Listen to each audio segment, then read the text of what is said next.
So well hey guys, welcome back again on my YouTube channel. आज के इस video में मैं डिस्कस करूंगी जीवी बर्नार्ड शो का एक बहुत ही फेमस प्ले जिसका नाम है पिग्मैलियन। तो इस पिग्मैलियन से मैं जो है किस तरह से पिग्मैलियन को हम लोग एक रोमांटिक प्ले या फिर एक रोमांस या फिर एक एंटी रोमांटिक प्ले जो है वो कंसिडर कर सकते हैं, इसी क्वेश्चन के आंसर को मैं इस वीडियो में डिस्कस करूँगी। But before discussing the answer of this question I would like to say something basic facts regarding this play.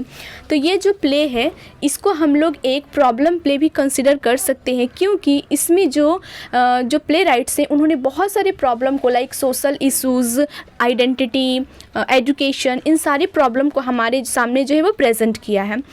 और इसके अलावा ये जो प्ले है वो एक ग्रीक मिथोलॉजी के ऊपर बेस करके लिखी गई है। इसका जो नाम है, जो टाइटल पिग्मैलियन, ये पिग्मैलियन नाम क्यों पड़ा?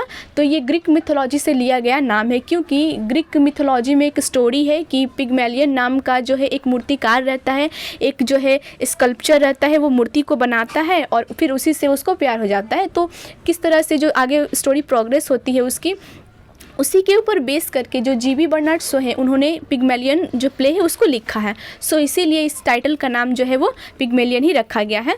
तो ये इंडिकेट एक्चुअली में किसको रेफ़र करता है पिग्मैलियन? तो एक मूर्तिकार का नाम है, उसी के बेस पर जो है ये इस प्ले का नाम भी पिग्मैलियन रखा गया। So before discussing the answer मैं एक लिटिल समरी डिस्क्राइब कर देती हूँ, ताकि जब मैं आप लोगों को रोमांटिक प्ले के आंसर को डिस्क्राइब करूँ तो आप लोगों को बहुत ही अच्छी तरीके से ईजिली समझ में आ जाए। सो फर्स्ट ऑफ ऑल ये जो प्ले है उसकी शुरुआत होती है एक फ्लावर गर्ल से जिसका नाम रहता है एलिजा डोलिटिल, और वो काफ़ी यंग रहती है बट पुअर फ्लावर गर्ल रहती है, और वो कोंकणी इंग्लिश बोलती है जो कि दूसरों को बिल्कुल समझ में नहीं आता है, और इस वजह से उसका समाज में स्टेटस काफ़ी लो रहता है और उसके फ्लावर को भी कोई जल्दी नहीं खरीदता है। तो वो एक कॉन्वेंट जो गार्डन होता है, कॉन्वेंट गार्डन, वहाँ पे अपने फ्लावर्स को सेल कर रही होती है, बेचती रहती है। और उसी वक्त क्या होता है, वहाँ पे दो लोग और रहते हैं, यानी कि दो कैरेक्टर और रहते हैं, जिनमें से एक का नाम है हिगिंस जो कि फोनेटिक्स के साइंटिस्ट है। फोनेटिक्स मीन्स होता है कि आपकी जो लैंग्वेज है, जो भाषा है, उसको जो देख करके वो बता सकते हैं कि वो आप किस जो है वो जगह से बिलोंग करते हैं। और उनके साथ उनके एक फ्रेंड्स थे जिनका नाम रहता है कर्नल पिकरिंग। ये कर्नल पिकरिंग भी क्या है, तो ये लिंग्विस्टिक के बहुत बड़े साइंटिस्ट थे। तो ये लोग जब दोनों उस एलिजा डोलिटिल जो फ्लावर गर्ल है उसको देखते हैं तो ये दोनों आपस में बेट लगाते हैं, जिसमें जो कर्नल पिकरिंग है वो कहता है कि अगर हिगिंस तुम उस फ्लावर गर्ल को एक डचेस में चेंज कर दो, उसे इस तरह से तुम ट्रेनिंग दो ताकि वो बहुत ही एक लेडी लाइक वुमेन लगे, डचेस लगे, तो मैं जितना सारा भी जो इस एक्सपेरिमेंट में पैसा खर्चा होगा उसका जो पैसा है वो कर्नल पिकरिंग देगा, ऐसा वो कहता है हिगिंस को। तो जो हिगिंस है वो ये जो बेट है उसको एक्सेप्ट कर लेता है, बोलता है ठीक है। उसके बाद क्या होता है कि जो एलिजा डोलिटिल है वो हिगिंस के साथ 6 मंथ तक रहती है और वो उसे ट्रेन करता है कि किस तरह से बिहेव करना चाहिए, इंग्लिश किस तरह से स्पीकिंग करनी चाहिए।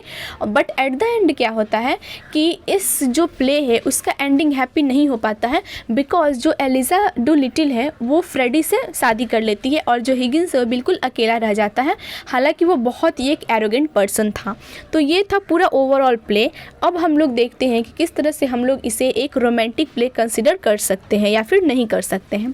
तो ये जो पिग्मैलियन है ये एक बहुत ही फेमस प्ले है जॉर्ज बर्नार्ड शो का, जिसमें उन्होंने दिखाया है कि जो एलिजा डोलिटिल है वो किस तरह से सफ़रिंग करती है पूरे प्ले के दौरान में, और मोस्टली जो उसका लव है हिगिंस के लिए वो हिगिंस के लिए कोई मायने नहीं रखता है। इस चीज़ को भी इस प्ले में दिखाया गया है कि एलिजा डोलिटिल जो है वो बहुत ट्राई करती है हिगिंस के लव के लिए, उसकी रिस्पेक्ट के लिए, लेकिन जो हिगिंस है वो उसकी कोई भी केयर और परवाह नहीं करता है।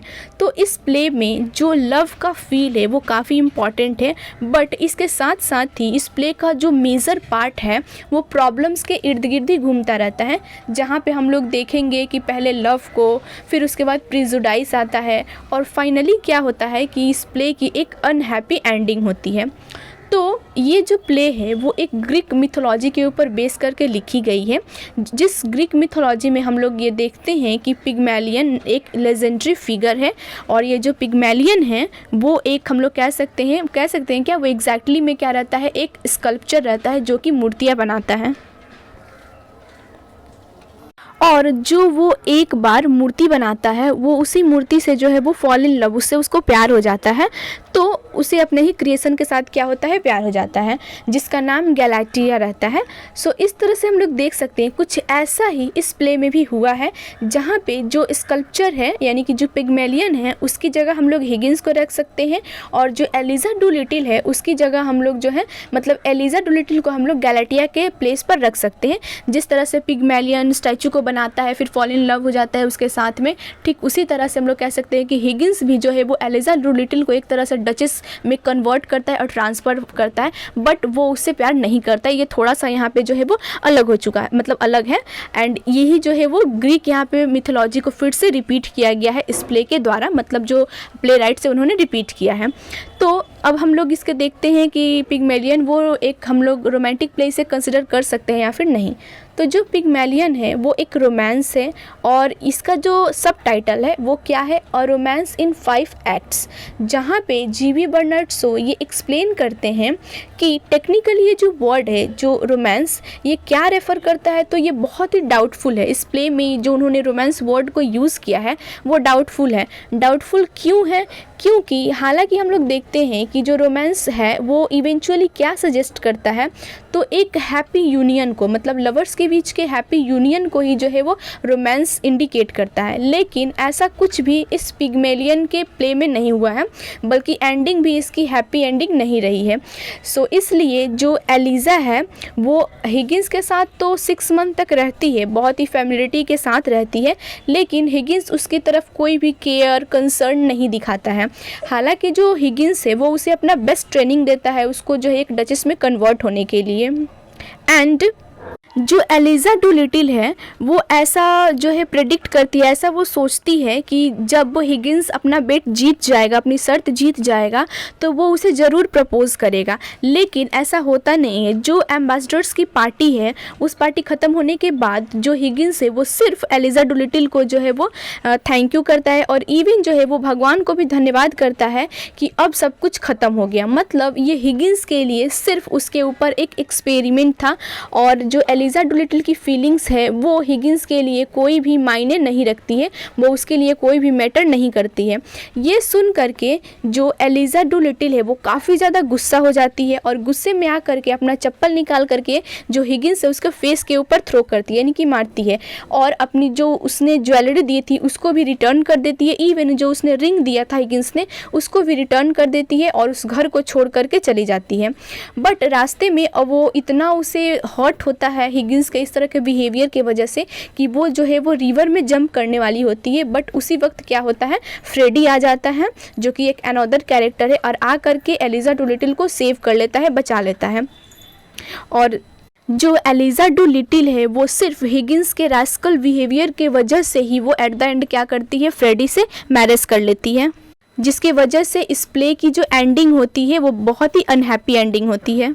तो जो नेक्स्ट एलिमेंट है जो इस प्ले को एक रोमांटिक प्ले में कन्वर्ट करता है वो क्या है, सेक्सुअल लव। ये एक बहुत ही इसेंशियल एलिमेंट है रोमांस का, और इस एलिमेंट को हम लोग जो है वो फ्रेडी और एलिजा के लव स्टोरी में देख सकते हैं, जहाँ पे जो फ्रेडी है वो बहुत ही डीपली एलिजा से जो है वो लव करता है। जब वो उससे पहली बार मिसेस हिगिंस, यहाँ पे मिसेस हिगिंस का घर, यानी कि यहाँ पे मिसेस हिगिंस कौन है, तो जो मिस्टर हिगिंस था उसकी माँ का नाम यहाँ पे जो है मिसेस हिगिंस करके प्रोवाइड किया गया है। तो उसके घर में जब वो मिलता है तो काफ़ी ज़्यादा उसकी तरफ अट्रैक्टिव हो जाता है, उसकी तरफ फैसिनेटेड हो जाता है।